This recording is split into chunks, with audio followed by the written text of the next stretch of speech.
అత్యంత విశేషమైనటువంటి ఈరోజు శయన ఏకాదశి, దాన్ని తొలి ఏకాదశిగా మనం పిలుస్తాము. సంవత్సరం మొత్తంలో కూడా 24 ఏకాదశులు వస్తాయి. మనకు ఒక సంవత్సరం అయితే భగవంతునికి అది ఒక రోజు అన్నమాట.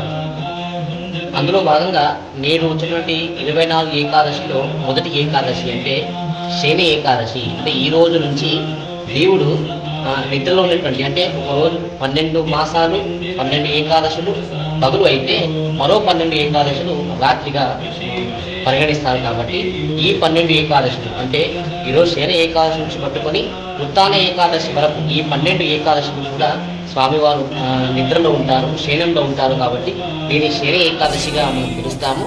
హిందూ పండుగలలో ఈ శయన ఏకాదశి నుండే చాలా అన్ని కార్యక్రమాలు కూడా ప్రారంభమవుతాయి. బోనాలు కావచ్చు, శ్రావణ మాసంలో వచ్చినటువంటి అనేక అన్ని కార్యక్రమాలు అంటే నాగుల పంచమి కావచ్చు, శ్రావణ మాసం విశేషమైన శుక్రవారము, శ్రావణ మంగళవారము, అన్ని కార్యక్రమాల పండుగలు కూడా శయన ఏకాదశి నుంచి ప్రారంభమవుతాయి. కాబట్టి చాలా విశేషమైనటువంటి పర్వకాలం ఈరోజు.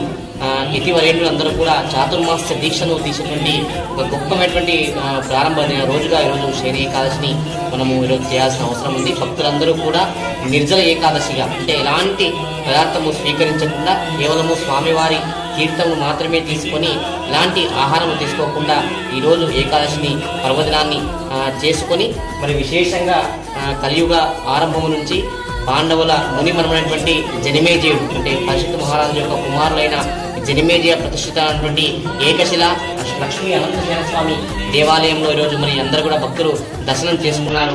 వారందరికీ కూడా శ్రీ అనంతశయన స్వామి కృపా కటాక్షములు దక్కాలని చెప్పేసి ప్రార్థిస్తూ ఓం శ్రీ లక్ష్మీ అనంతశయనాయ నమః. ఓం